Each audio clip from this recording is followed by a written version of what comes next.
loud with these headphones and the mic.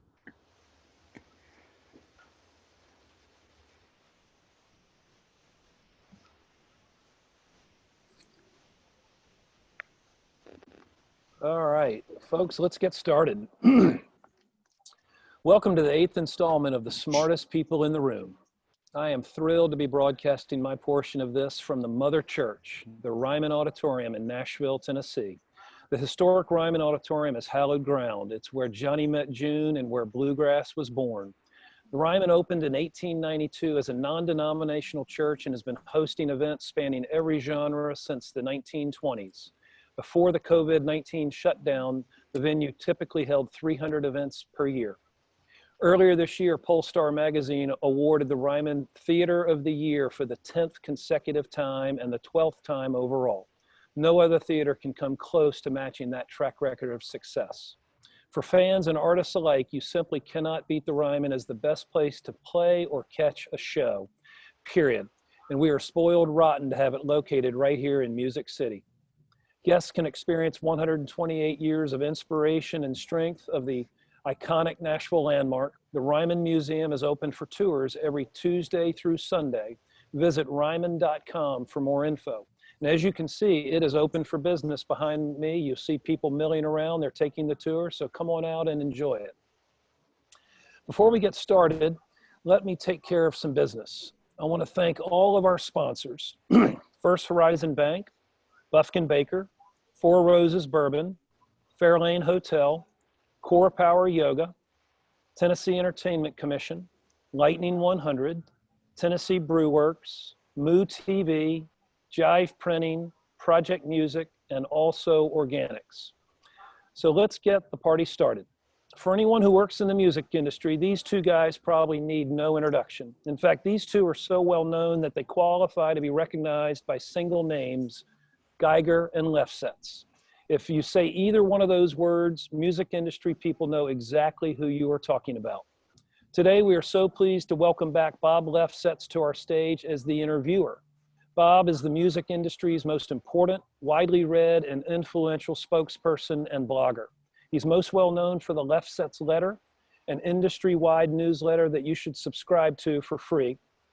Bob's industry commentary can also be heard via the Bob Lefsetz podcast and Sirius XM's Volume 106. Never boring, always entertaining, his insights are fueled by his stint as an entertainment business attorney, major domo of Sanctuary Music's American division, and consultancies to major labels. Bob's guest today is Marc Geiger. Until about a month ago, Marc Geiger was worldwide head of music for William Morris Endeavor. In his position, Geiger oversaw strategy and operations for the world's largest music booking agency. In 2018, Geiger's team of 200 agents booked over 35,000 dates for artists across every musical genre, including pop, hip hop, rock, and electronic music. W&E's artists accounted for more Grammy winners than any other agency in 2018.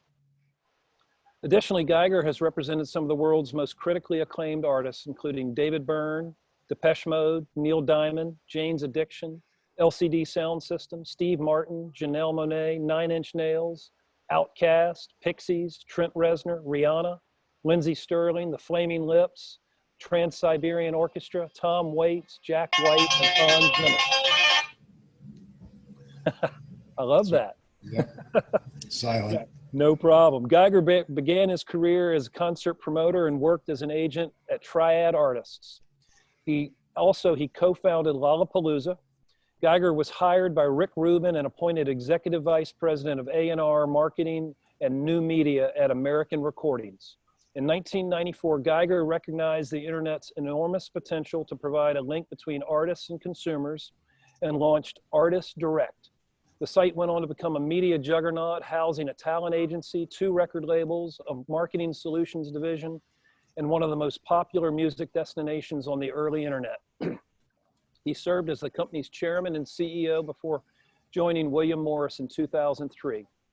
Consistently recognized for his ability to forecast trends in the music industry, Geiger has been included on Billboard's Power List and Variety's list of top talent agent executives regularly. Please welcome Mark and Bob into the smartest people into the room. Okay, for those who don't know, I'm recording this for a potential podcast. So I'm going to start the podcast intro, which won't last long. Welcome back to the Bob Lefsetz podcast. My guest today is Marc Geiger, formerly head of music at WME, all-around music seer. Marc, good to have you. Hi, Bob. Okay, drive-in concerts, gimmick or real? Gimmick. Tell me a little bit more. Why is it a gimmick? Do I have to? Why is it a gimmick? Capacity is very small by the time you actually put the cars in. Pricing with a disconnected experience is high. The audio, I don't think, can be very good yet in the car, but hey, these are temporary stopgap solutions. So for me, economically, they don't scale. Garth did a very interesting thing, basically with a pay-per-view, right, to other drive-ins. I think there's a feeling that what I call the germophobia economy, that almost anything will sell because everybody's dying to get out of the house. So for me, it's not really a great experience, to be honest. Well, that begs the question, the economics are broken, so let's get real. People are doing things to do them, not to make a living, right? So when do you think concerts return? My guess is late 21, more likely 22. I think that this is going to be, look, the whole thing's a shit show. You write about it, everybody knows, whether it's testing, organizing, government, it's too infinite of a well to go down. But in my humble opinion, it's going to be 22. It's going to take that long for what I call the germophobia economy to be slowly killed off and be replaced by what I call the claustrophobia economy, which is everybody wants to get out and go back to dinner and have their life and go to festivals, go to shows. And my instinct is that's just going to take a while because, as you can see, these super spreader events, sports, shows, festival, anything, classroom, ain't going to do too well while the virus is this present. So my instinct is the world has a very long forced time out. A lot of people see the positives in it, whether it's climate, whether it's pollution, whether it's traffic, whether it's nature, whether it's animals, whether it's our own beings, and taking a pause. And I know it's frustrating, maddening, and economically, destructive, but this is bigger than us. And if you study history, things like this have happened in history and been super disruptive to normal society. So here's a biggie for our lifetime. Let's go drill down, for those people who are not experts like you. To what degree is insurance and liability a factor in restarting? Well, there is no insurance against COVID currently offered, and even normal insurance policies are pretty scarce and hard to come by. The insurers are sitting on the sideline because there's infinite liability. I don't know what's tested, not tested, lawsuit. Hey, I got COVID at this event. How do you prove it, et cetera? I think the biggest companies can maybe self-insure, and they can start. Everybody else has to wait till the insurance industry feels good. So that's one of many, many roadblocks in the way of restarting this vibrant economy that got put down, right? So there's probably 20 of them when you drill into why can't you, the virus and the illness being one, all the spacing, the density. Insurance is a biggie. And I don't know when that comes back either. Now, needless to say, you're no longer with WME, but certainly there's no live business, there's no income for agents and agencies they work for. What we've learned over the past week is a lot of these touring entities got money. The Eagles got money for their road business, et cetera. Question I'm asking is, to what degree will sitting on the sidelines for 2 years affect the economics of the industry? Can these companies survive? Michael Rapino says he can borrow money. There's not an issue, but being in the heart of an agency, can these agencies and these other support elements survive 2 years off? Look, no matter what anybody says, it's economically devastating. Okay. So I recognize that, and I don't think any excuse can be made, and there will be a huge amount. If I'm right on the timetable, right, there's going to be a massive amount of bloodshed and bankruptcies, and it will not be good for the majority of the industry. I think Michael Rapino's right. You know, he's big. He has great backing. People want to buy his stock. He's got Liberty. He has a great business when it comes back. So you can borrow against that. And it's not a great outcome, but your question is, can they survive? I think people who have access to really good financing credit facilities can definitely survive, right? And I know the costs of carrying over some of these businesses. Agencies are actually relatively cheap. Michael Rapino's got a much bigger issue and a much bigger staff. The biggest agencies are, again, cheap is a relative word, right? But if something's going to cost $50 or $100 million to bridge for a moment, again, that sounds huge, but in today's world, when you have access to capital, you can borrow against that for a year or two. And the businesses were quite profitable, and they can pay down the debt service. It's a short-term mortgage. Okay, and when it does come back, how does the landscape change? Phew. $20 billion question. I mean, I guess let me be specific at first. I think, Bob, that's a really tough question to answer. I think if we're in the second or third inning of the ball game of destruction, I don't know what the game looks like at the end. I think the next 6 months may be more painful than the last batch, and maybe the next 6 months after that might be even more so. So I think one of the things that happened for me after leaving was I was able to look at the pandemic two ways. I was overseeing, or part of a team of industry people who oversaw this destruction, this cancellation, postponement, et cetera, et cetera. Tried to have order out of it, but was sort of trapped in that viewpoint. Now I get to look at COVID as a bit of an opportunity, but the question of where to exactly look and who's not going to make it and who's going to be under distress, you start bottom up, small people with no access to capital, people with high overheads, people who have staff that they can't easily go into shutdown mode on, they're going to get eviscerated and they're going to need help.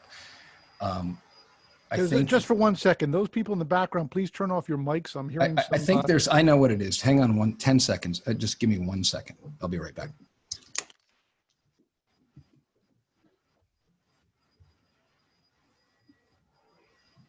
Well, it's live TV, folks. Marc will be back with us in just a moment. Bob, there's a bunch of great questions in the chat. People are asking about similar to where you're going. Sorry. It was a vacuum. It is killed. Okay, just going on to finish your statement, because we're in a break here, Tom. You're talking about the questions. Sorry about that, Tom. No problem. I was just saying there's some great questions coming in from the audience Great. About live touring and how artists can make money outside of touring. So you all carry on. We'll get to that. So in any event, recapping here, Marc, you said when we look at the future, we're talking from the bottom up. People at the bottom are squeezed for capital. Please continue. I think that, again, people with infrastructure and more overhead and lack of access to capital, it's a perfect storm for them. When you start talking about the big companies of Live Nation, AG, CTS, OCESA, and others, they have access to facilities and credit and debt facilities. They're public companies. The investors, a lot of investors look at them as value because they think, ooh, when the claustrophobia economy kicks in and the world restarts, everybody's going to want to participate in these companies, will be in a good position to take advantage of it. So I believe that is going to rule the day, and people will make smart investments into businesses they think they'll come back, but the bigger the better there. If you're small, if you're medium sized, it's going to be tricky. If you know, like NEVA, the organization who represents is a trade organization for the clubs, is trying to appeal to the government for money for obviously a loan or a grant to the clubs. Hold on a second, Martha. Sorry. So I think at the end of the day, the economic devastation is going to be bigger than people think. The reshaping is going to be bigger than people think. And we all have to watch and conserve our capital and just take a pause and try, obviously not spend, just to get to the other side. I know that sounds very basic, but I think it's true. Question becomes, when we come out the other side, do the big get bigger? It depends how they act. They can. I mean, they have to get smaller to reduce overhead, but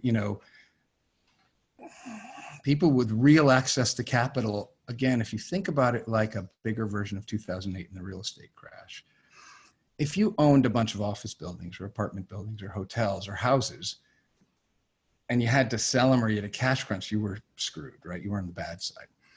If you were a real estate fund or private equity, you're 100 billion in cash or 10 billion in cash, and you waited till all the foreclosures showed up on your street, which we all saw, and you could swoop in. It was an unprecedented opportunity. Certain banks and others made a fortune during that time.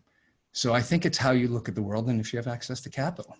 But I do think there'll be a lot of different owners and people who have equity in the music business infrastructure when you come out of this.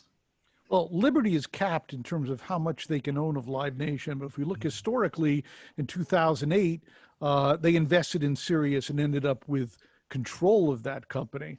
So staying on this same tip, we grew up in the pre-internet era where you were a band, you started in clubs, you worked your way up. And in addition, the record company supported the clubs. Let's talk about what that was like prior to this crisis. Okay, which part do you want me to start? My question is that paradigm broken? No, I think it's more important than ever. I think that just because the world switched to streaming and there's a different distribution system, artist development's not that different. You have more tools, all right? You have more connectivity. You have more ability to be global. You use multiple platforms to communicate with your audience, and your music can get distributed better. You're not held out of a record store. But the development process is the same. The touring, the press. Yeah, but as I say, if we go back to the clubs era, are critical. Yeah, they're more packed today than they were back in our club era by a lot. But are there as many? Yeah, there's more. Many more clubs. Music has infinitely more genres than the period you're talking about, right? Popular genres. Kids have much more access. Everybody has much more access to music. And so music is thriving. You can argue long tail, but from a genre standpoint, you have much more access. They're much deeper. I mean, the electronic nightclubs alone outnumber the amount of rock clubs than in total when we were growing up. So I think it's and globally, there's a ton more.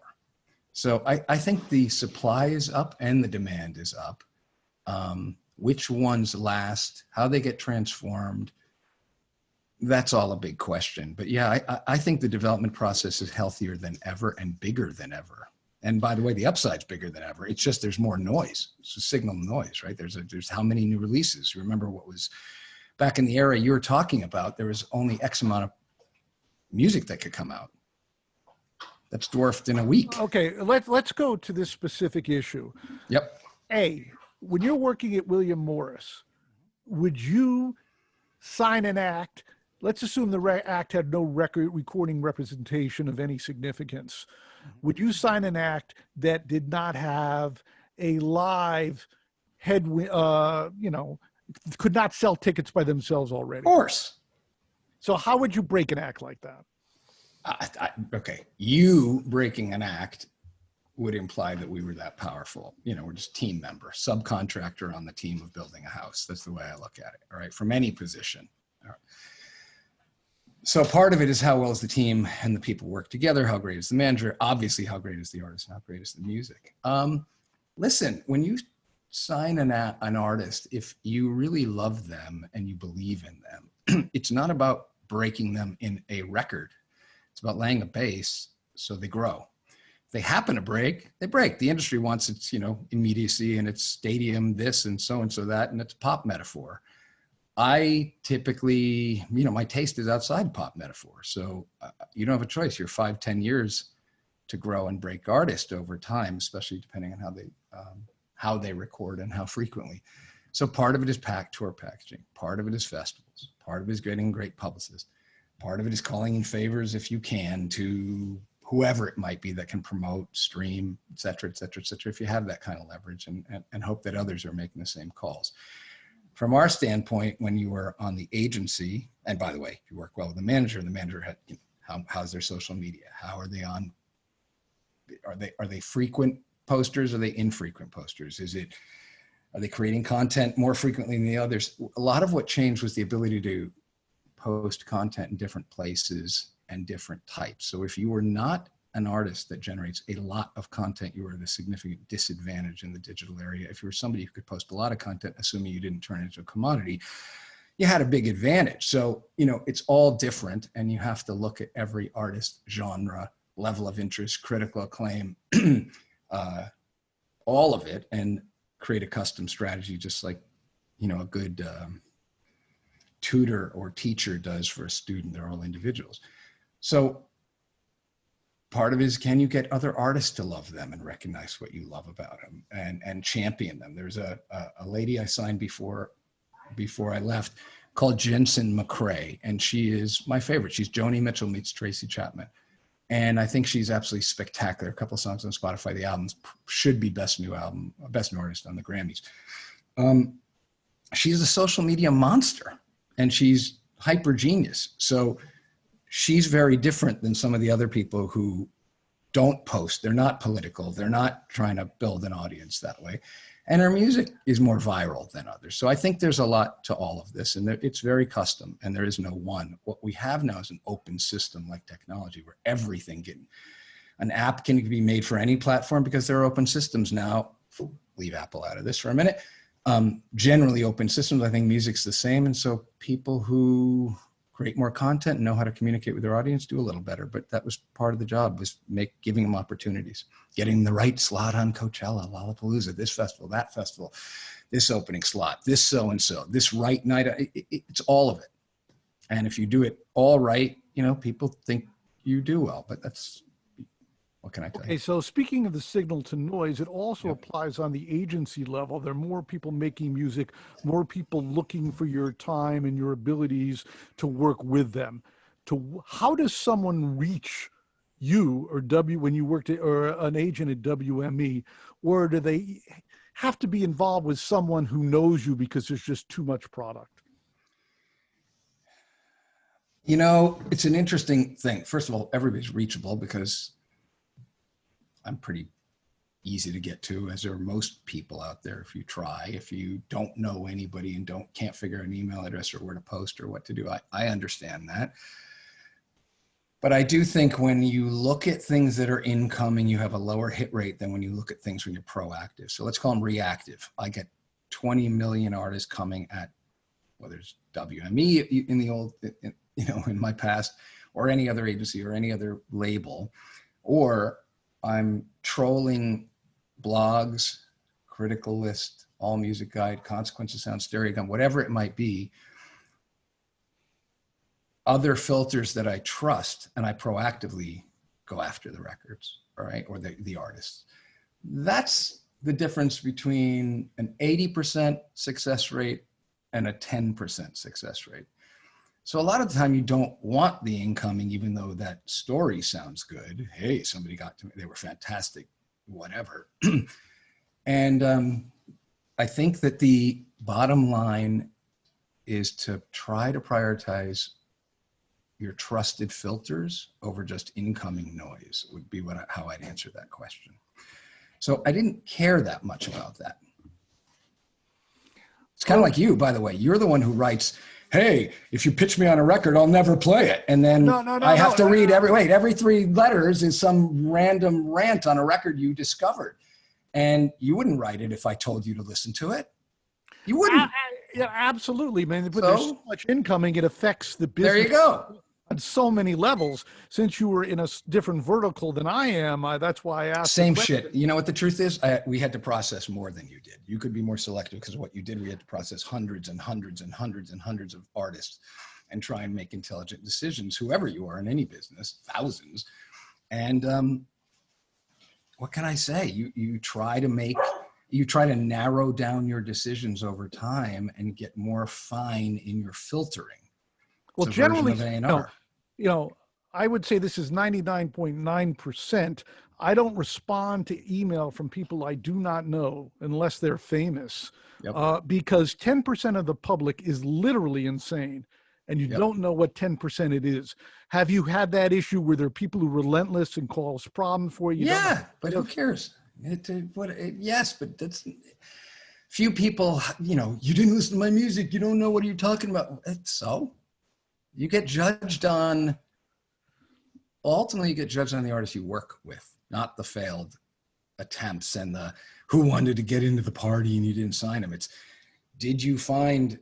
were you able to identify good artists? Could you grow them and develop them? Did others on your team do the same? Could you be collaborative? Could you figure out more intelligent filtering systems? Could you figure out more intelligent marketing and promotion systems, or whatever it is, or artist development systems in our case?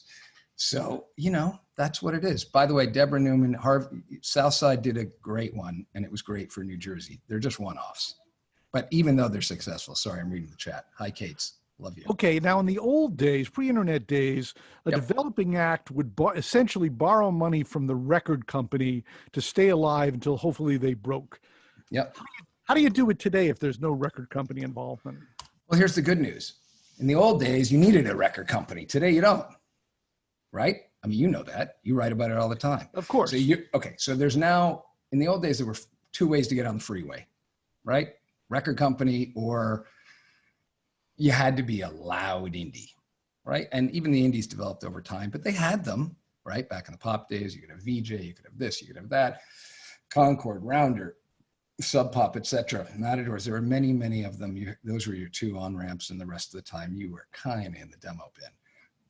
Nowadays, there are multiple platforms, from all the way up to Spotify New Artist Program, from SoundCloud, and you can break on TikTok or something. All right. So you have options. Didn't have them before. You also have scale options, global scale options. You also have CRM.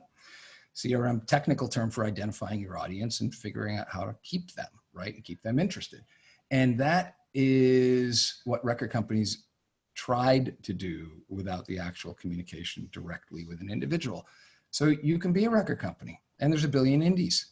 So the options are dramatically different. It's back to how great is your art? How does it cut through? Is it Jensen McRae, one listen, holy shit, or is it something else, right? And I think it's how intelligent, how can you act given the new tool set? Well, I'm talking specifically about cash.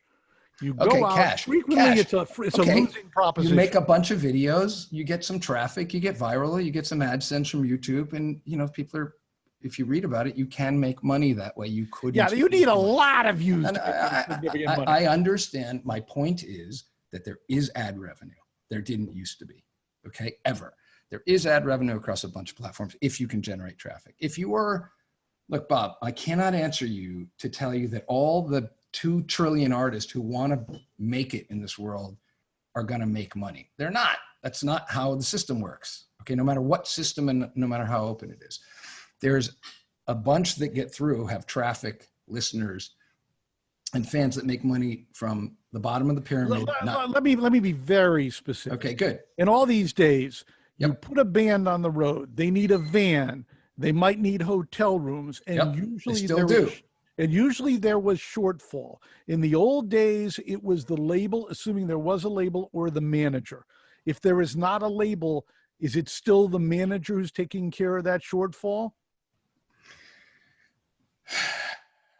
Necessity is the mother of invention. I know a lot of artists who sleep on couches, who make phone calls, who work the networks. I was talking to Jim Lucchese, who came out of Spotify, and his So Far Sounds, they do shows in people's living rooms. People just scale down. They release records, they put it on Bandcamp, they sell 20 records at $10 each, and okay, so they make do, and they make do with the cost they have, like everybody else. You can create at home too, which you couldn't used to. But they find a way. If you talk to people who sell clubs, and of course, clubs have been redefined. It used to be really under 400, but now, you have the Wiltern that is 1,500. But if you talk to acts that consistently go clean in those venues, they are bitching ad infinitum about the Ticketmaster fee and they can't make money. Needless to say, on the other end, the stars dictate. Are they bitching and do they have a legitimate point that they cannot make enough in these buildings and they cannot keep ticket prices low? Or are they just, wankers who are complaining? Hold on. Are you saying the bands or Live Nation as it relates to the World Tour? And you confused me. So the capacity is 2,200. No. Wait. So I just want to let's not make that specific. Let's just talk under 500 capacity. No, look, ticket fees, you know what they are. You write about them. All right. Right. Most artists don't get ticket rebates. That's wrong. You write about it all the time. You write about the top few people who have that kind of leverage and clout and, or grandfather deals. Most people don't get them. I can tell you that, right? And I know that world well. They don't.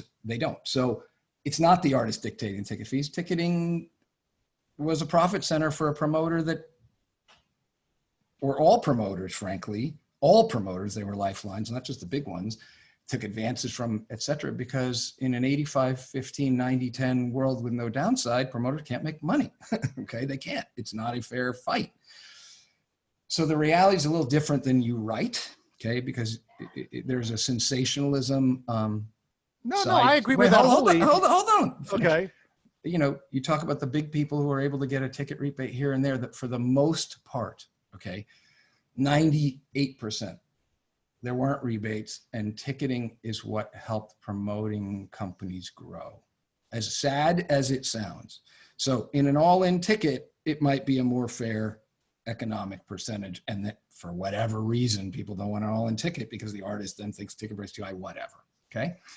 This will find its feet. At the end of the day, no matter what anybody says, there were more tickets selling in 2019, and there were going to be in 2020 as a record year than ever before in history, by a lot. So the ticketing fees, as however you feel about them, and obviously I'm trying to answer you in a political fashion. Let me be very clear. Wait. Didn't let's just talk about consumption.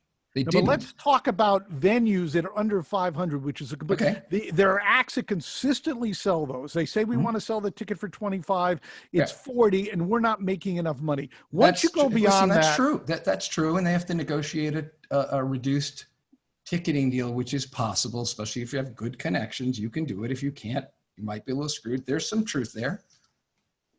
Okay, so let's go to the future.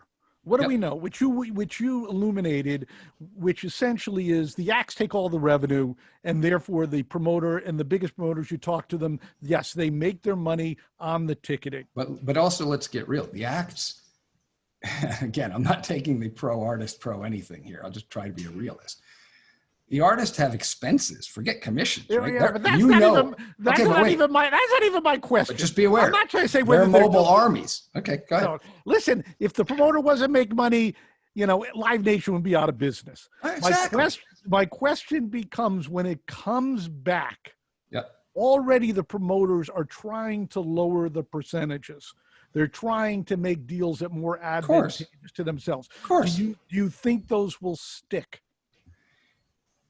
I think, look, I don't want to be a prognosticator. My instinct is that the artist and their representatives have always had the leverage, and they exact it in as balanced as they can be, okay? So I don't think any of this stuff lasts. To be fair to promoters, to have additional risk when people are trying to reschedule dates, when you may be rescheduling till next May, which is going to get canceled, okay, or whatever. And the promoter can't get insurance and has to hire more doctors, temperature checks, and all the other crap they have to put up with, let alone that they don't know which mayor, governor, county official will say you can only sell half the people, half the capacity, and they're supposed to be on the hook for a guarantee is insane, all right? I mean, just insane. The risk is infinite. So promoters are absolutely not wrong. They should say everybody should share the risk. We don't know what the future's like, certainly in the immediate short term, right? And everybody does need to pitch in. And I think for the most part, before I exited, most people were, and most people, when you really think about how much risk the promoter does carry and what they have to deal with, and the lack of food and beverage or sponsorship and all the things that canceled out of any of these people's lives from an ancillary revenue standpoint, they're getting pounded. So to just think, oh, they should bridge their companies and then they should make minus dollars isn't really fair. So that was sort of, in my 2 cents, what I would say back to you. I think it is needed in the short term, like any help is needed for anybody, whether it's governmental assistance or whatever. Talent fees are high, and they'll find their way back. It's like the stock market, it goes way up, then it goes back down, then it crawls back up, it goes back down. And if you're an investor, you're kind of used to it. And I think artists will have to play that way. And I not every artist, remember, this is too easy of an argument because not every artist sells the same amount of tickets and means the same gross. So there's levels of risk just of promoting artists in general. Okay, and maybe if the overall market's down 20% and half the artists sold 60%, now they're down 40%, they may be down to 40% or something like that. And so the promoter has to deal with that too. I don't think it's going to be all new capital. Sorry. Let's go back to the agent. Used to be, for historically, the agent got a straight 10%. Assuming you have an agent, the people who can go clean, the people selling the big buildings are not paying 10%. So give us the landscape there.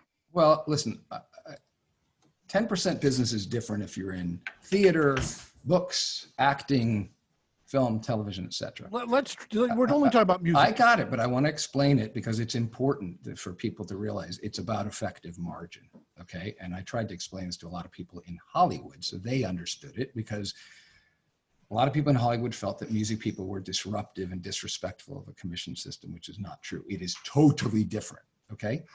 If you're a director or an artist, or an actor, or whatever it is, writer, you get paid your fee and you pay either an attorney or an agent or both, and you keep roughly 85-90% of the haul.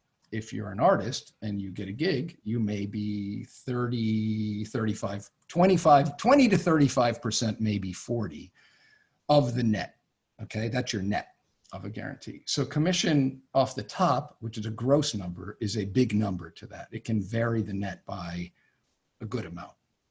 And when you have $1 million guarantees or higher, commissions can be very high at 10%. So there's been a natural arc, I should say, over time in the music industry because of this. And the arc is as the artist gets bigger, they pay less commission, right? And they make it a more digestible piece of their fee structure. And I think they do that with a lot of the professionals on their team as they have more leverage. And I think that's historic.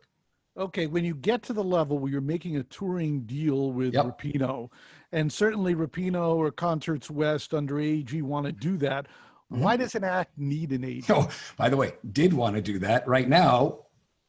Questionable. Hang on, you're the one who mentioned that they have all this money out. Yeah, I'm sure they would like to have a lot of it back right now and keep some employees and some other infrastructure versus having it sitting in an artist bank account that can't be recouped at the moment. So that will find its day too, right? And who has that much advanced capital and sitting out and for how long and . All right, back to your question, because I took a side road. Okay. So what were you saying? It was the agencies. The question is, if you're making a touring deal with Live Nation, just simplify that. Why do you need an agent? A lot of people don't. A lot of the managers do those deals directly. And look, there's a whole bunch of reasons. You don't know what you don't know. So are you paying for professional advice? Are you paying for people that know the market? Why don't people list their houses more on their own? Tell me why. It's cost 5 to 7% or whatever it is. Do they think they know the price? Do they think they know the deals? Do they know the comps? Do they know how to do it? Can they market? Can they get? Well, that's right, in so general. Hang on. No. These are specific answers to the same thing in music. And can they get on that festival? Oh, they make a deal with Rapino and now they want to play Glastonbury or they want to play Coachella and that's AEG. Then how do you manage all of that stuff, right? And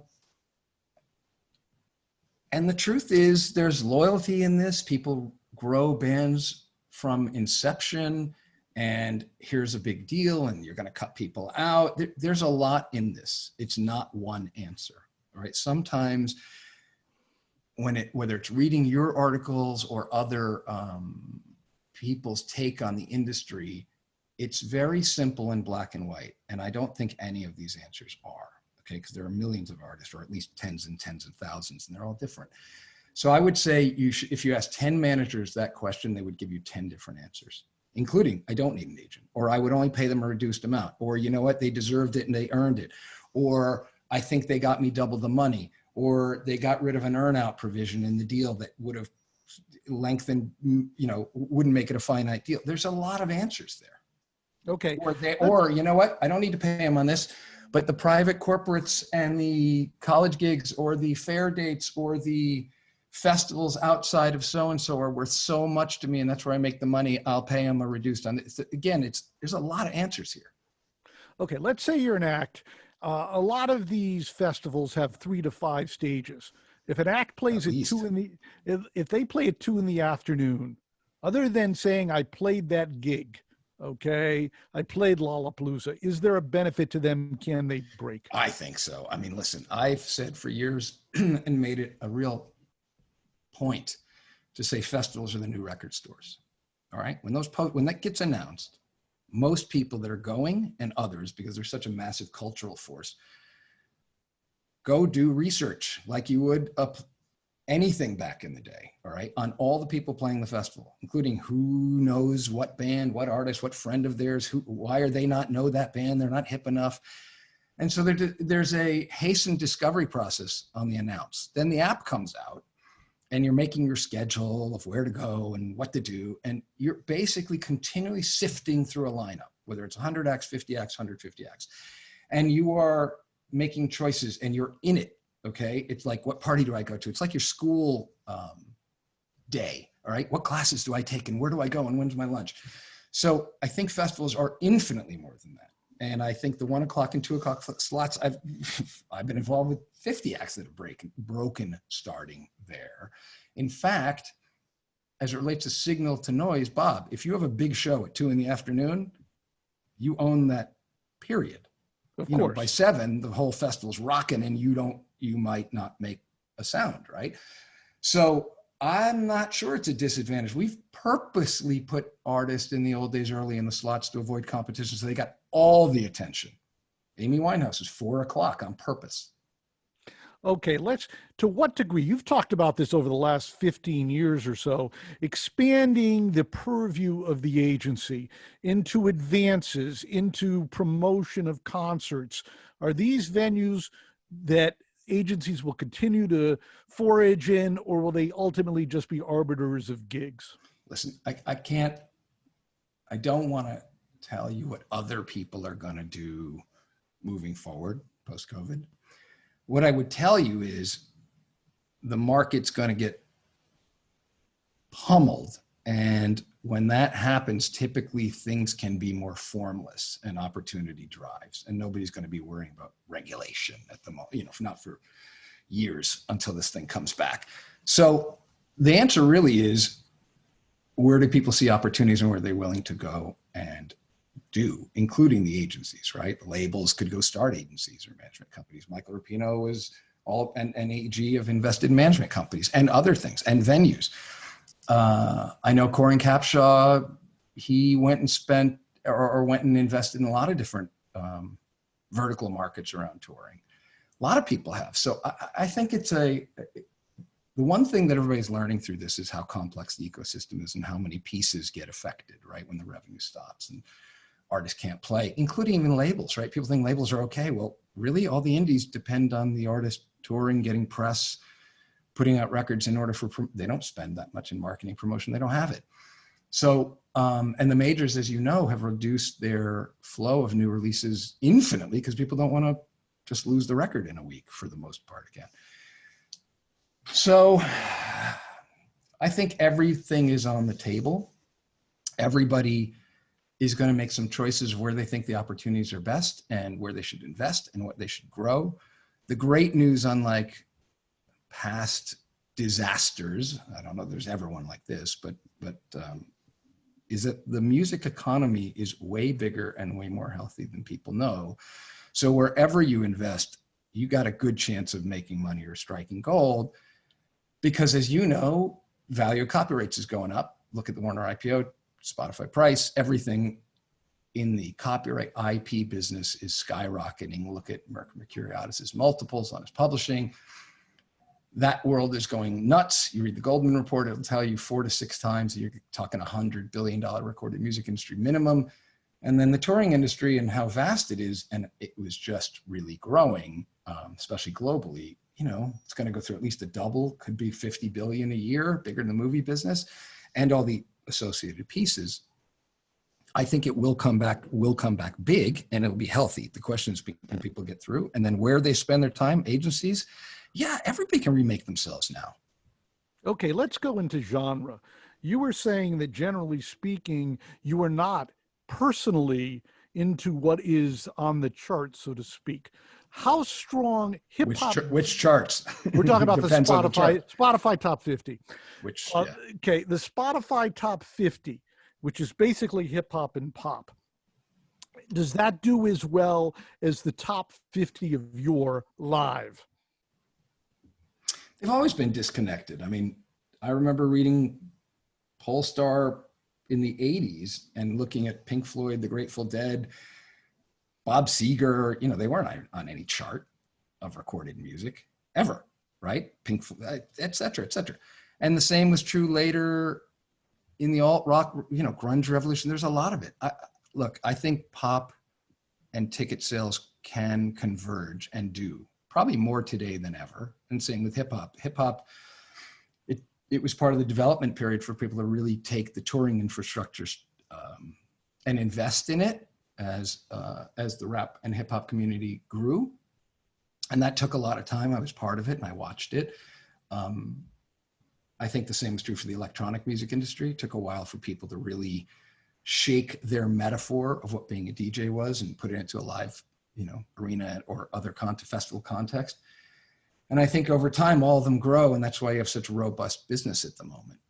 So the recorded charts are, again, not today when the touring market is shut, but it's more in line than it was in the past, in my opinion. And there's more surprises than ever because there are touring surprises that are not on the chart, and there's huge recording artists that don't really affect the touring. But I would say a large percentage of it, the holy grail is people to switch on all the revenue streams, okay? And they understand what they are today. So whether it is the ad share that you discounted, but I think is bigger than you do, or direct e-commerce, or merchandise, which is an all-time high, publishing and syncs, and, you know, all the different uses of publishing and splits and remixes and touring, and all the touring besides merch, all the touring ancillaries. I think today people realize there's 10 revenue streams in the music industry. I got to turn at least 6 to 10 of them to really be in the game. So I think everybody's trying to learn. So you have history in different areas. You have history at a record company. Let's just assume there's not my best one. It's like my okay, basketball. But I'm going to give you a liberty here. There Okay. are 3 major record companies at this point in time. If I were to put you in charge of one of them, forget which one, what would you do?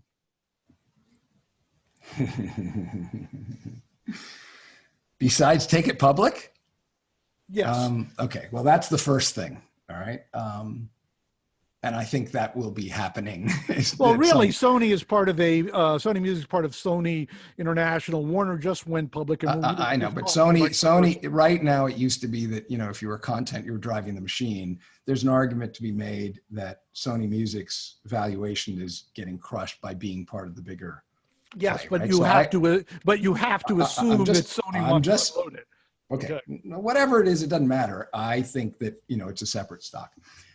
Universal obviously is under Vivendi, and I think Universal at some point goes public and will be massive and good for all of them. They've done a ridiculously great job building. Look, I think record companies have the next 18 months where they have a lot more staying power. They have the market with them. If you're public and a lot of capital, they could be the great consolidators right now. If I were driving one, I would be really building out my tentacles of infrastructure to have more pieces of the music industry in what I'll call the supply value chain. If you call Spotify a pipeline and the label is oil supply, I would be doing a lot around the oil supply and the healthy parts of the music industry because I have capital. I'm flush. I can do artist development. You could buy clubs. You could be a label. You could do a lot, right? They've started merch companies. They started agencies. They've invested in management companies. I know Vivendi is doing a ton in Africa. I saw a presentation that was fascinating. They're in like 15 cities in Africa. Wise or not, they're investing in the music industry infrastructure. They're a French company. There's a lot of French territories. And so it's sort of fascinating. I think they have the most opportunity right now. My 2 cents. But and they have publishing, so they're already covered 2 ways to Sunday, right? Okay, So, but what do we know about major labels today? They are releasing fewer records in fewer genres than ever before in an era where there's more music and more genres both being distributed and that type of music selling. so they're pausing the new release piece too, but remember the new release piece is the least profitable for them. So in some ways, by cutting that, all right, and getting more catalog revenue as a blend, their actually profitability is going to go up in some ways, okay? And the valuations are skyrocketing at the same time. I think they will be fine. I don't think that their dip is going to be bad. It's how do they invest? Let me put it a slightly different way. They are missing out on genres that don't do well on the Spotify top 50 because certainly you get paid on consumption. This could ultimately be the bane of their existence. I don't think so. Because they certainly want to take a big piece. I don't agree. I think what happens is after every format change, the majors just buy up what they don't have. Historically, they've started labels, bought labels, consolidated labels, because when there's a new profitable model and streaming's the most profitable and the best one, they just buy more of the Spotify. It's a math formula. Okay. It doesn't stream as much as a hip hop record maybe, or a pop record, but you know, these labels they have very smart people in there who know the value of an indie record, an electronic record, a hip hop, a pop record. They have a different value and multiple assigned to them. They still want to buy them. At the end of the day, the game is going to be buying up as much of the Spotify streaming revenue as you can get, and the majors will be able to do that. So I think that's going to be unprecedented in the next 5 to 10 years. Because they're losing market share. You know that because the exactly. Right? Yeah, but they're going to buy it up, Bob. They're going to be flush with cash, like a lot. You know, Bob, $60 billion. So Universal, I said 40. They're going to go out at 60. Okay. If anybody's listening from Universal, I'm sure you'll say something, but it's going to be good. Okay. If you have good. Wait, hold on. What do you think they could do with $5 billion of cash with indies? Especially during COVID. That's such a rabbit hole. Let's leave that aside, because let me go to a slightly different point, okay? If you have incredible traction, if you're Lil Nas X, you can write your ticket at the label. But if you're not someone with incredible streaming numbers, at first, the record company, the traditional label is not going to give you a good deal, whereas you can go to direct to Spotify, the others, and get it more than 90% of the recording revenue. And you can also do direct deals with anybody. Who's young and leverages that. Why do they need the major labels? The major labels, a great percentage of their distribution market share is based on they distribute all these little labels. The answer is signal to noise. You don't. First of all, you have efficient back ends and systems. Usually because you get a cash advance, because you get bought out, and you don't get a cash advance otherwise. So that's the majority of why people do this, right? It's not like they take your records out of the store and rebrand them with a label on it and sent in as a nice price. That no longer happens. So nobody knows what happens because the IP stays in Spotify or Apple Music. It never changes. It's always accessible to a customer. There's no label there anyway. So it's just who gets paid, the royalties, right? That's it. It's an invisible transaction. So if somebody's going to make a margin on it, they're going to buy more of it. It's like factoring. So if I think that, the indie label deal is this, and I'm going to pay them $1 million to take over this, and I get 39 cents and my payout to them was factored at 33 cents and I make 6 cents, they're going to do it all day long. It's just math. Okay, let's go to the other side of the equation, the artist. Okay. Of course, there's a decision whether to take that deal, but in the heyday of classic rock, when this business was built, artists were worried about their credibility. They did not want to do endorsements, sponsorships. There were very few privates. To what degree is that a factor in acts today? It feels very like an old topic from the 70s and 80s to me. I think that ship sailed. There are a few people that still feel that way. My good friend Paul Tillett feels that way about Coachella, and more power to him. Look, my view is this. Sponsorship is one revenue stream most people can't get, okay? it's easy to say, ooh, you're selling out. And a lot of people feel that way. I don't know what that means anymore. I mean, Trump's using people's music without authorization for his shit, and artists are fucking freaking out over that. You think they should care about a commercial they got paid for? That's much worse. So anyway, look, here's what I'd say. It's an older, overblown topic. 90% of the artists, I think, would take it and think it's no hit to their credibility. The truth is that in their Instagram feeds, there's advertising everywhere. Just like when MTV played their videos, there was ads before and afterwards. They couldn't do anything about it. The same was true on radio. The same is true on social media. And I think it's an overblown topic. Music is surrounded by advertising almost no matter what platform. Again, you know, Pandora and streaming services aside. Their concerts, they go play a venue where they don't take a sponsor and there's three sponsors at the venue. Who the fuck knows? You think the consumer's like, nope, that band has credibility because they're playing the Chevy concert series. It's not them. I don't buy it. I think we're way past that sell by date. Sorry. Okay, let's talk about you so people get where you're coming from. Where did you grow up? Near you, buddy. Stamford, Connecticut. You know, I know all your history. This Stamford, is Connecticut. Stamford, Connecticut. That's right. Okay. And were you the type of kid who was the straw that stirred the drink, or were you a loner? What kind of kid were you? What is the straw that stirred the drink? Social? No, yes. That's someone when Reggie Jackson came to the New York Yankees. He says, I'm the straw that stirs the drink. The leader of the band, the person who makes things happen. I try not to have that kind of a thought about myself. I think I was a normal, you know, first generation immigrant kid who was a jock, and I was into music. I used to call myself a geek jock because my dad was an engineer and I was pre-med, and I was into genetics and immunotherapy and gene therapy. You know, I'm a bit of a geek, and I'm a computer nerd. I was gonna be a computer science minor in college. I was writing compilers. I was probably the first guy in the industry to use a computer or a spreadsheet. Most people know that. And I was one of the first people to talk about online services, the internet, before the internet, right? When it was commercial online services. So I don't know. I'm a geek, music freak, you know, jock, okay, so kind of normal guy that isn't any, I don't want to be one of the big personalities in a perfect world. Okay. Or be anything. Okay. I know this, but for my audience, where do you go to college? UC San Diego. Why? Pre-med only. And I was going to go to Berkeley. It's where I used to buy records on Telegraph at Leopold's and Rasputin's. It was my nirvana, right? I'd be shopping for CTI jazz all the way through the latest indie, whatever. I was a freak. And Berkeley had a shit med school and no housing in 1980. And you had to pick 3 schools if you were in the UC. And I looked online, saw UCSD was beautiful and the best med school. I flew down there and it was out of control, gorgeous. Okay, so, at what point do you move from Connecticut to San Francisco? 16 Palo Alto. Okay. Junior year. Okay, that must have been very hard socially. No. I was a baseball player, so it was easy. How good a baseball player were you? I was pretty good. My kid's good too. But here's the bottom line. You get accepted. I wasn't an outcast. Athletics or other special interests allow you acceptance in ways that, you know, the normal outcast / I don't know anybody doesn't. And, you know, I tried to be somewhat social. Okay, so to go to UCSD, how do you get involved in the music program there? That was a fun story. So I had some fun dorm mates, by the way. Mike Judge was a dorm mate at the time. So they had a campus record store, and I signed up to work at it. It started the year before. And once again, what year are we in? 1980.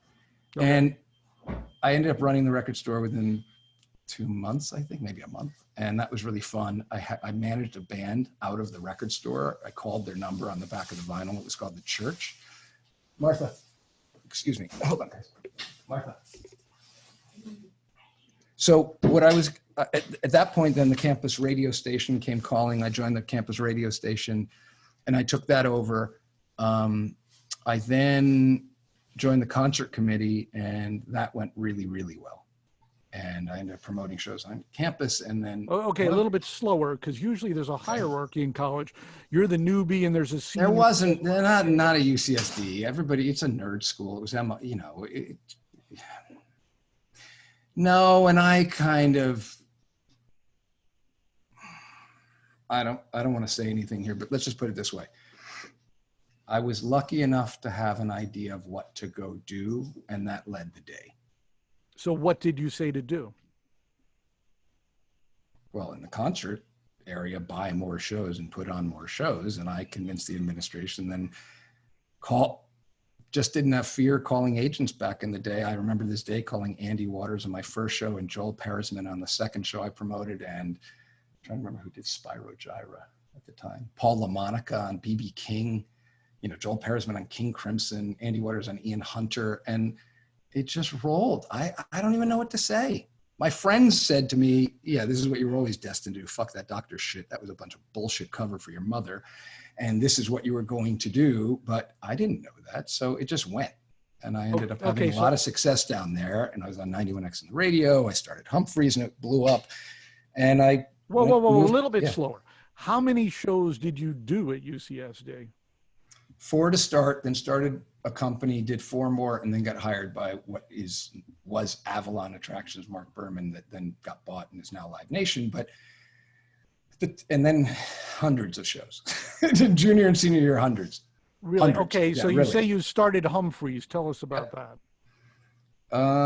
It's a venue in San Diego. It's been going 30-something, 35, 37 years, probably the hottest venue in San Diego, one of them. But what happened was I promoted Carla Bonoff, Bonnie Raitt, and John Anderson from Yes at the old Globe theaters in San Diego, which are gorgeous, all right, 900, 1,200 seaters.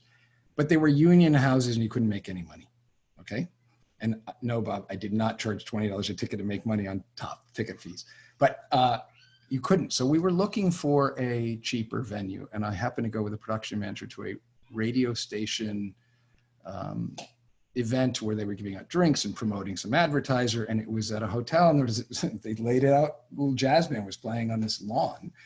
And I said, hey, I bet you this looks cheap. We could do shows here.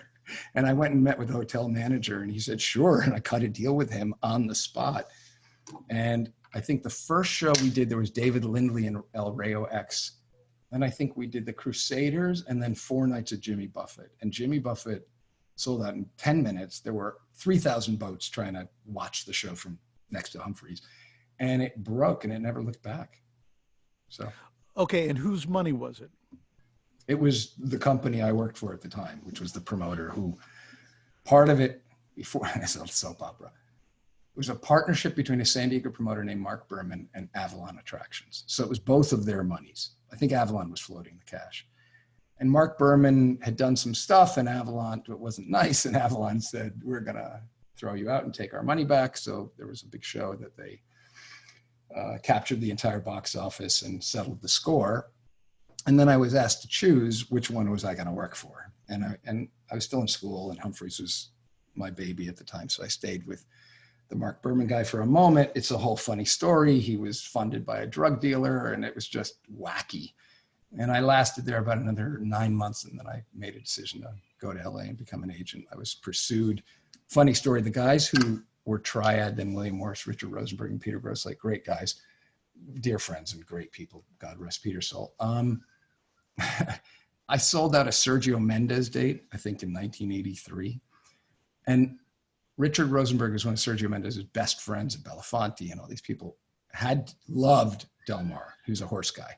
So he would go down to Del Mar all the time. So here's his excuse. Sergio Mendes is actually selling out somewhere, which never happened. He's like, I got to meet the guy that's selling out Sergio Mendes, and I got to go to Del Mar. He came down, we became friends, and I went to work for him after that. And it's, that was the start of post-college. And what point do you decide you're not going to be a doctor, and what do your parents say about that? She's still pissed. I don't know that my parents ever figured out what I actually did or do. Truly, they read some press, but I don't know if they know. I was really getting my ass handed to me into sophomore year in chem classes and down there. OChem and PChem were really, really hard there. And I just got killed. I was distracted. So it made my choice easy. Then management science came calling, which was a joke, but whatever. Okay, so you moved to LA, you worked for Triad. It was Regency at the time, got merged into Triad, went 84 to 91. Okay, and in 91 you go? Rick Rubin. Good story. Here's a fun story. So 88, 89, 90, 91 were incredible years. They were all incredible years, but those were incredible. I mean, the music that was coming out, whether it was beginning of hip hop, whether it was grunge, alt rock, it didn't matter, whatever you call it, indie, da, da, da, da, da. But it culminated kind of in Lollapalooza, and I left. And I was really upset. I got a shitty bonus one year, and it really bummed me out. And then the other thing that bummed me out was product manager at Elektra Records had all the say and the promotion people over the Pixies, who were one of my favorites. And I was a Pixies fanatic. And they were putting out, I think it was Trompe le Monde. And they picked the wrong single. And you should appreciate this. UMass was the hit, and they never put it out as a single. And I went crazy. I was like, the Pixies are finally going to have a huge hit. They get something they deserve in the world, and the record is going to fuck it all up because some radio program said, oh, I like the beat of this record. I was livid. So I realized right then and there, between the bonus and that, I got to go in the record business. That's where the power is. Every agents are nothing. The live business on the bottom of somebody's shoe, which is no longer the case. And you've written about that too, but it was at the time. So Irving had offered a job to me, and somebody worked with me and said, instead of you being reactive, you should be proactive. You should write down. How did you know Rick Rubin? Well, I was Danzig's agent, and we were friends. We were friends from before that. And I wrote down my 3 heroes at the time in the record business. One was Ivo Watts Russell, 4AD, but I couldn't work for him. Rick Rubin, Gary Kurfürst, and Seymour Stein. And they were, when this person said, be proactive. You got to work. You're Marc Geiger. You got to, don't take the first whatever, go work where you want to work. And I went and met with all of them. They were heroes to me.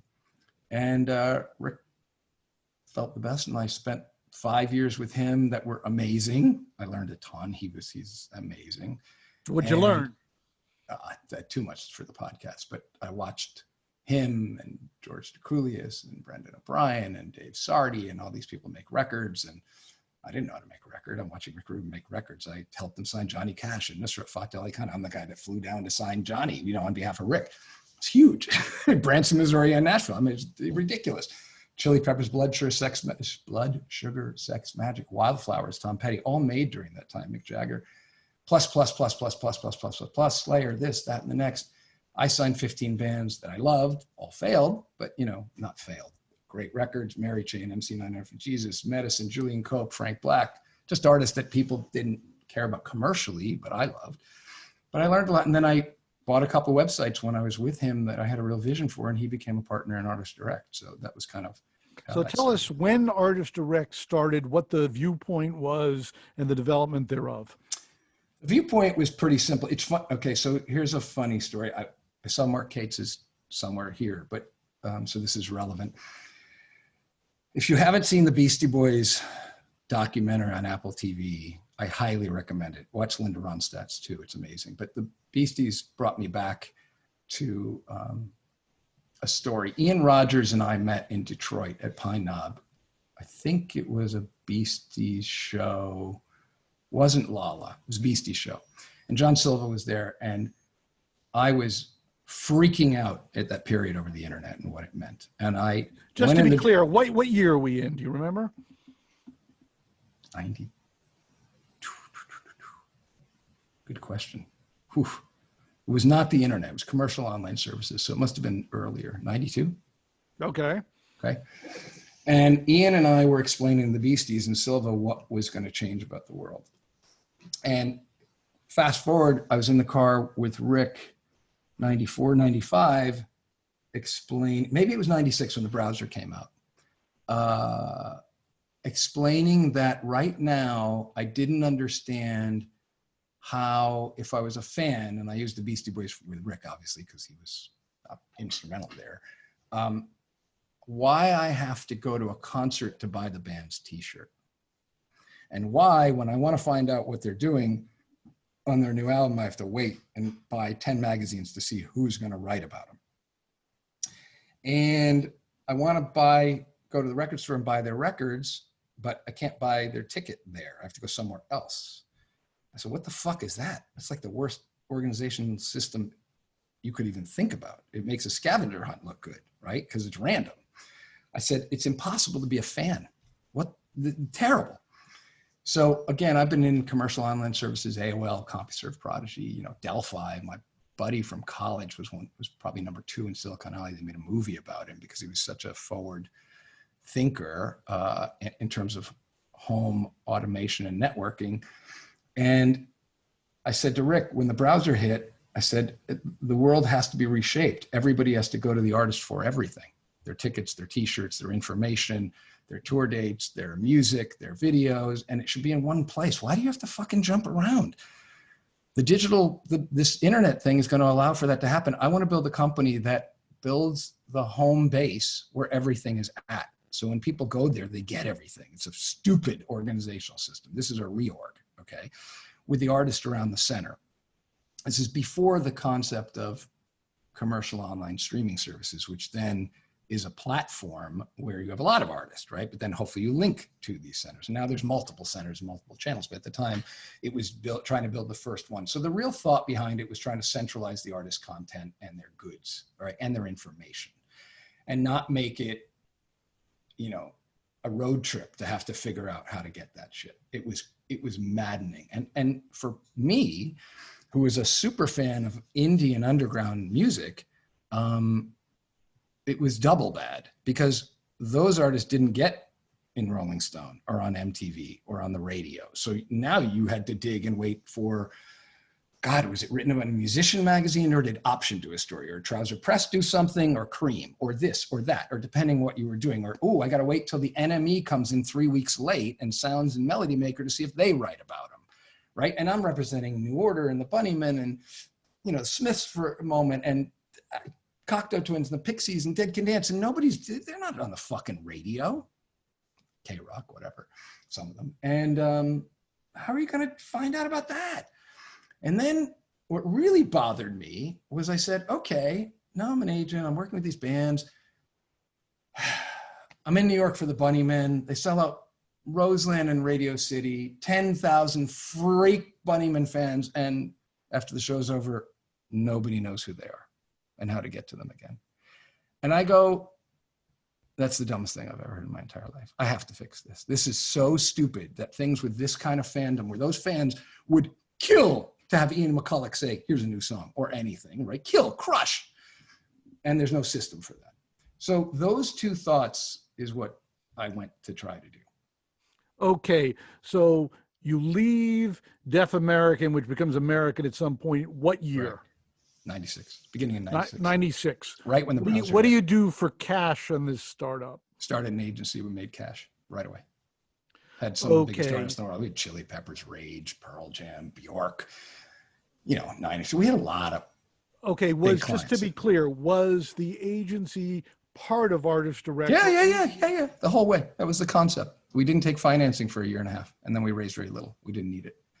And I built the first system in FileMaker, e-commerce. Both the booking system and the e-commerce system was built in FileMaker. I wrote it, I coded it.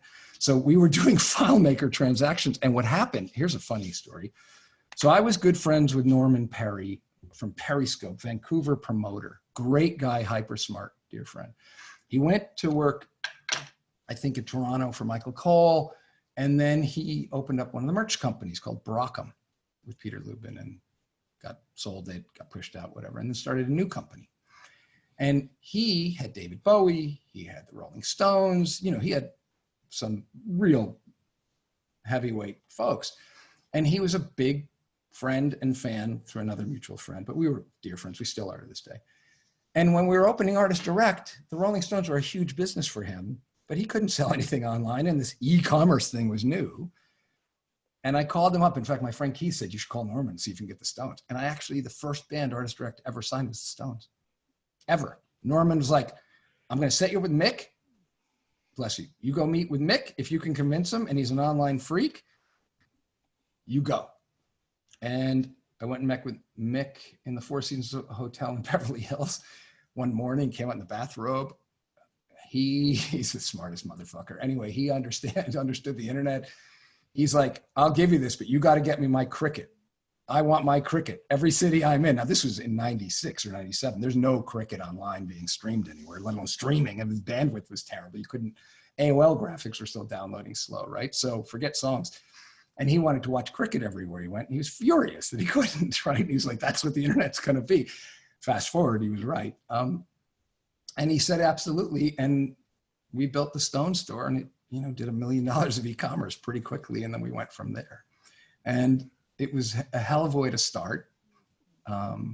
Sort of proved the concept, although it was early, there weren't banner ads. I mean, we were the very first implementation of SAP ERP system on the whole internet. You just think about what era you were in. There was no programming languages. You couldn't program a database. Everything was in Tickle, which ran CNET, and you had to hire Tickle engineers, TICL, and there were none of them. So it was, you know, today everything's plug and play. You could do anything on multiple platforms. So it was a very different era.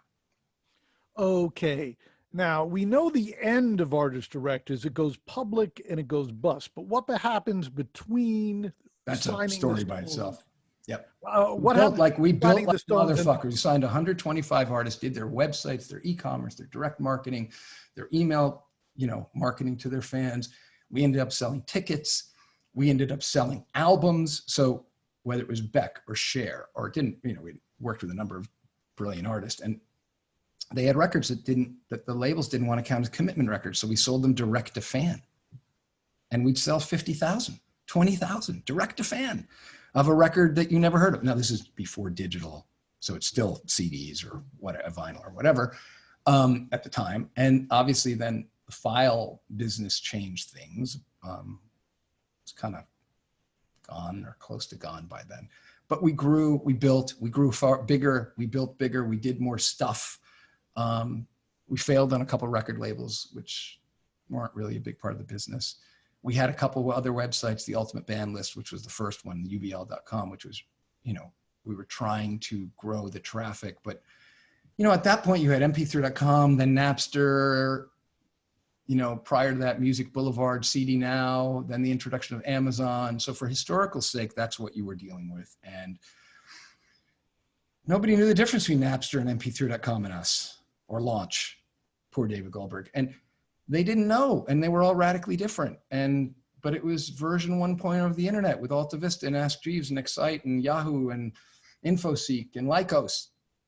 And not many people made it past wave one. And, you know, our story was legendary because we went public the week of the market crash, which was interesting, and Sarbanes-Oxley. And I had to be a public company CEO for, you know, a couple of years after getting completely beaten up and not knowing what to do. So I feel for public executives right now, you know, 20 years later, they have to face a version of a completely decimated business and market. But listen, it was the greatest learning experience of my life. So I don't know what else to say. You know, it happened, it's history. And we built a company. We were doing $20–30 million in internet revenue, which, you know, in today's numbers, who knows what they'd be, mostly e-commerce. We were one of the first people, Marc Weiss and a few others in the internet advertising business, people figuring out what's a banner, how does it work, what's a mouse over, you know, when Flash doesn't work here, so-and-so there, you know. I think we took Lollapalooza and built one of the first websites ever for a festival. It was really fun. Remember his little carnival. Oh, okay, you're painting such a positive picture. Why did it fail? There's a bunch of reasons. Number one, I fucked up. Number two, 15 years early, probably for the real market. Number three, I fucked up. Number four, Number four was a terrible market, meaning you had to, for me to be an inexperienced public company executive when the market's closed for 3 years with Enron and Sarbanes-Oxley and me trying to figure out what the fuck to do, I should have just shut down and thought about it and waited.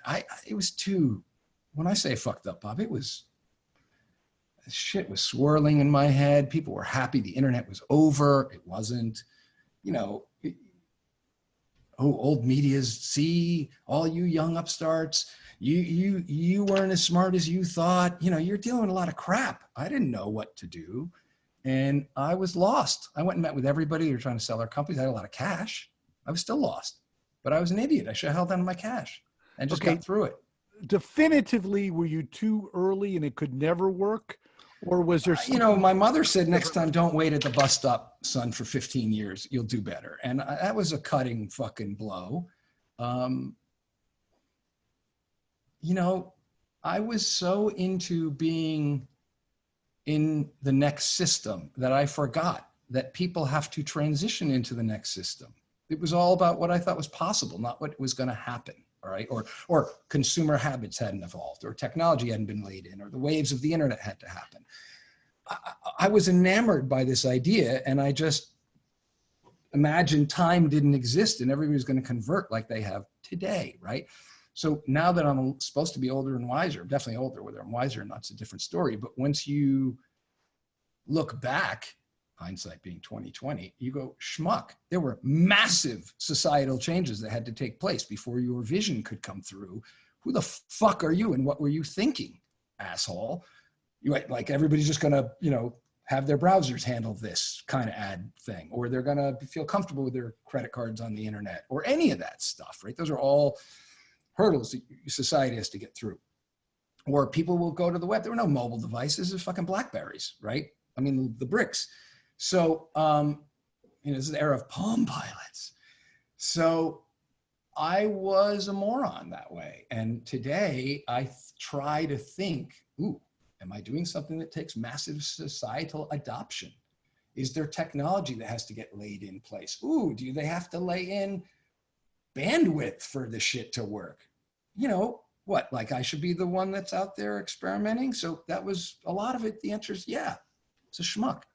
Okay. So A, when it crashes, how does that affect you emotionally? B, how long does it take you ultimately to segue back into the business, and how do you decide to go back into the agency business? 3 years, I was bloodied and bankrupt and had to get a job that paid me a salary. I was paying myself $150 grand a year as a public executive because Don Mueller and I were very worried about that we wanted to be looked at ethically. We're taking the public's money, investors. We weren't going to get ourselves rich. We weren't going to do this, do that. And I was crushed, had some kids during that time, 2 boys, and, so I was going personally bankrupt. I lost 63 million on paper and 2 million in cash. And thank God for a banker, a friend of mine who basically got me credit and helped me work my way out of it. And then Peter Grosslight hired me back. I went to see, we had sold the talent agency to CAA. Don wanted to go. He wanted to get off the scary ride. I don't blame him at that time. And we had a great staff, and most of those people went to CAA, and a lot of them stayed there. And the artist went, we closed that piece down, and I made a mistake, and I hired Ted Field because I was a beaten man. And he basically turned in the label for The Last Gasp, and it wasn't great. It was terrible, actually, but whatever, it is what it is, mistakes made. And I put myself to bid to the agencies because they were the only people that were going to pay me. I didn't want to go back and be an agent. I wanted to go run a tech company, but nobody's going to hire me to run a tech company. I just got beaten up. They didn't pay. It was all back end. No record label was going to have me. I was a failure there and wasn't proven. Manager, I didn't have clients. I didn't really want to do that. So I had to go back and be an agent. Totally bummed out. Bummed out at the time. And Peter said, Geiger, come on back. I'll pay you. And that's how I started. Okay, so that episode at the agency business, which turned into WME, is now over. And needless to say, there's a little bit of a pause button, certainly in the live business. But what do you see for yourself personally going forward, business-wise? I'll be honest. Curly. Somebody should read that comment. Damn straight. Good left midfielder. Sorry, I'm reading the text. I think it's the best time in history to start something. So I think I'm going to start something. I mean, listen, there were some rumors planted out there about what I was doing and this, that, and the next. They weren't true. Well, I never got a call from Daniel Eck. He's a friend of mine. So, I don't have a job to be a mocker at YouTube or Apple Music or Amazon or Spotify or any of those places. And they don't, or anything close. So, if you were offered those gigs? I don't know, but I don't have them, so it doesn't matter. And it depends what the gig is. I got inquired about a position at SoundCloud that wasn't very interesting, but still.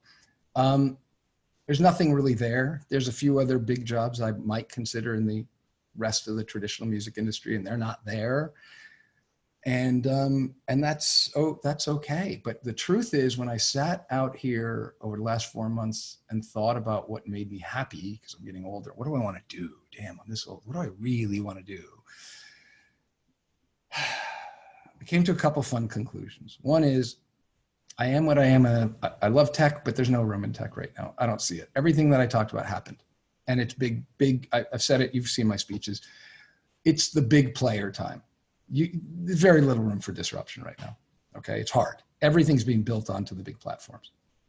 And new media is in some way, it's not the same, becoming old media again, right? It just is. And it's bound to be that way. Systems don't change that much, even though the distribution and pricing changed. So I looked and I said, what turns me on other than tech and being forward is artist development and discovering music. And I'm a music freak, and the underbelly of the industry, the ground up, Golden Voice, clubs, indie labels, developing artists, Jensen McRae as an example, right? So that's what gets me the most excited and gives me some purpose. And and there's some part of me, and my friends know this, and I think they're the same, that feels young by staying very current in music and the music business and tech. Okay, if you're I'm into esports, my son's in esports, I'm very on top of it. I'm deep in the digital world. So kind of keeps you young. And so I want to stay there. So I'm probably going to just start up focused in those areas. Okay. Just looking at the business in large, once we get to the end of this pandemic, what do we know? The record companies ruled until the internet.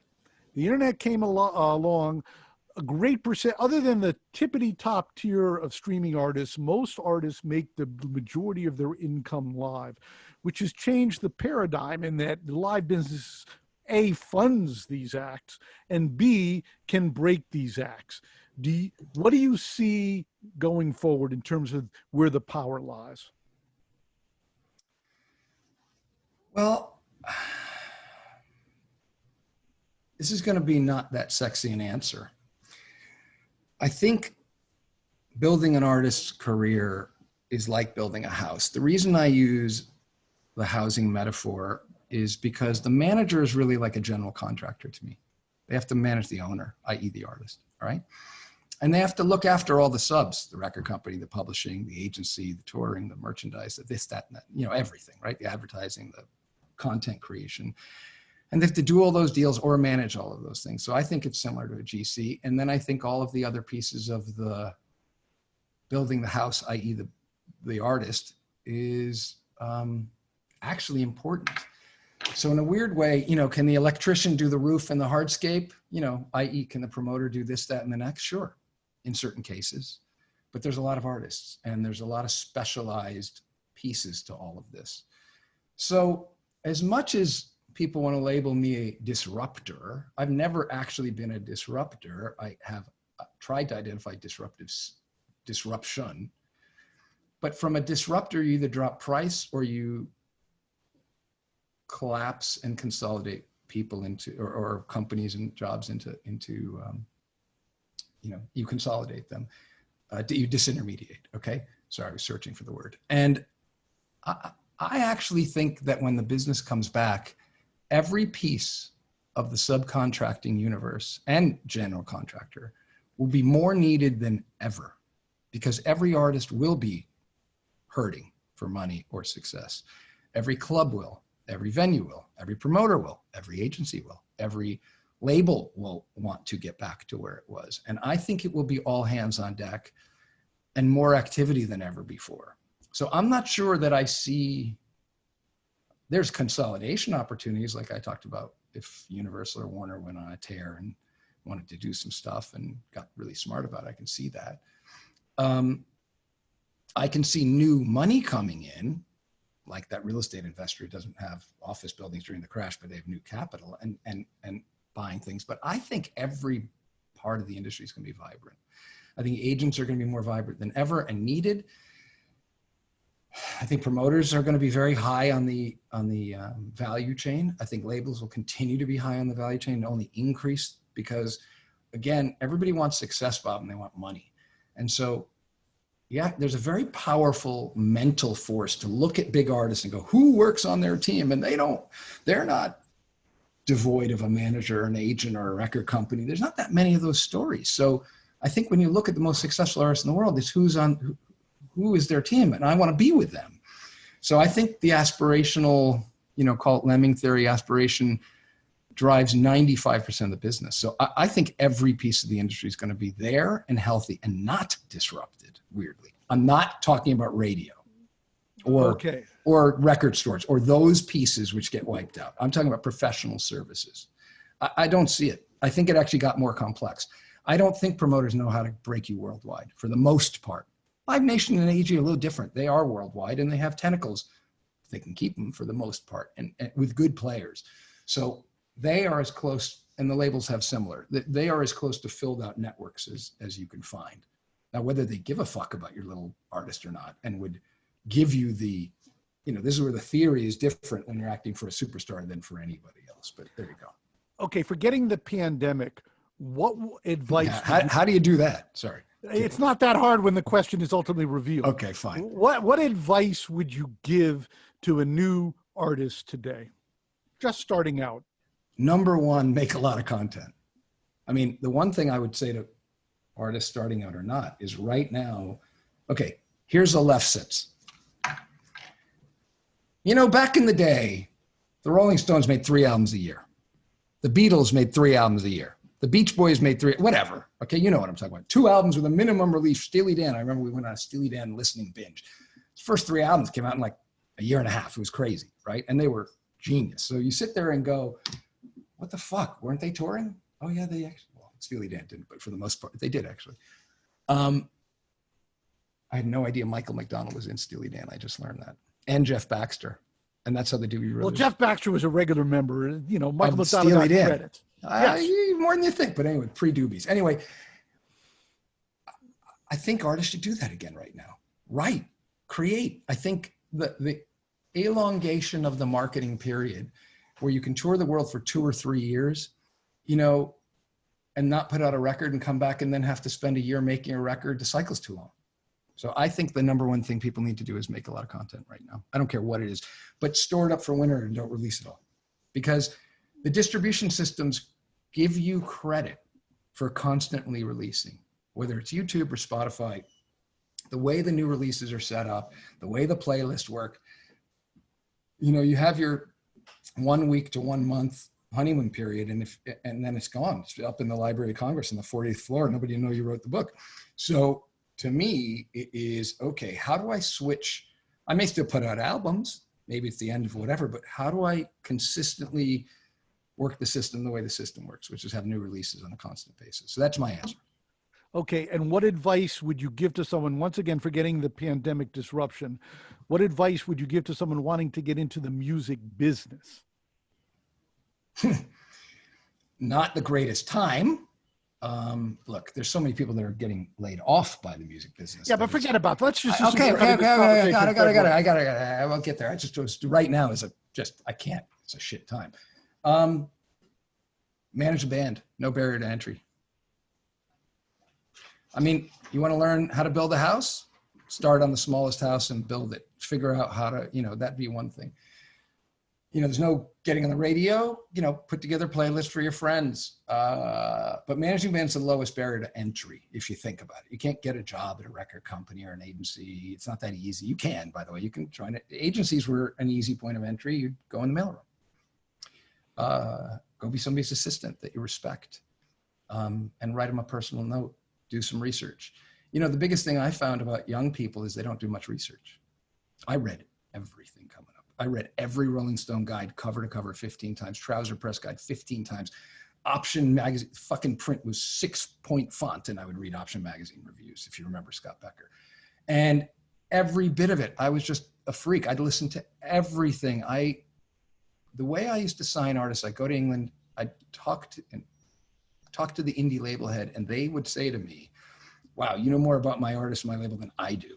And you're a kid from America, right? So do your research, figure out who's your favorite, write them a note. Nobody ever does that. There's a lot of ways to enter, but find somebody and manage them.